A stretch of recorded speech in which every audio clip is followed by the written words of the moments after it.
একটা প্রশ্ন তো অবশ্যই বলা উচিত এবং আমার মেইন প্রশ্ন আমার মেয়ে না আগে ভাবির প্রশ্ন করেন প্লিজ। ভাবির কাছে আপনাদের প্রশ্ন কি? ভাই ভাবির কাছে প্রশ্ন, ভাবির নাম সুন্দরা থেকে সায়রা হয়ে গেছে, তার নিজের নাম ঢাকা পড়ে গেছে, সুন্দরা থেকে সায়রা। আচ্ছা ভাবি, আপনার নাম কিঞ্চিত পরিবর্তন হয়ে গেছে নাকি শুনলাম, সুনায়া থেকে সায়রা হয়ে গেছে, এই ব্যাপারে আপনার ইয়ে কি, মানে অপিনিয়ন কি? আমাকে অ্যাকচুয়ালি যেখানেই যাই সবাই সায়রা বললাকে কয়েকদিন আগে একটা আন্টি দেখে প্রশংসা করলো যে এই সায়রা স্যার এদিকে আসো, তো প্রশংসা নেওয়ার পর আমি বললাম লাস্টে যে আন্টি আমার নাম তো সুরেরা, এটা মনে রাখেন। বলে যে না না না আমি জানি তোমার নাম সুরেরা, কিন্তু আমি তোমাকে সায়রা বলেই ডাকবো। সেই জিনিসটা খুব মজা লাগছে।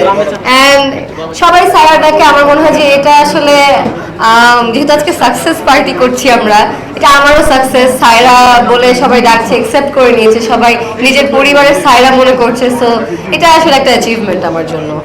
Thank you. নেক্সট পাইলা আপনার কাছে জানতে চাই, যেহেতু আপনাকে অনেক ভাবি আপনি যাবেন না, আপনি থাকেন আমাদের সাথে।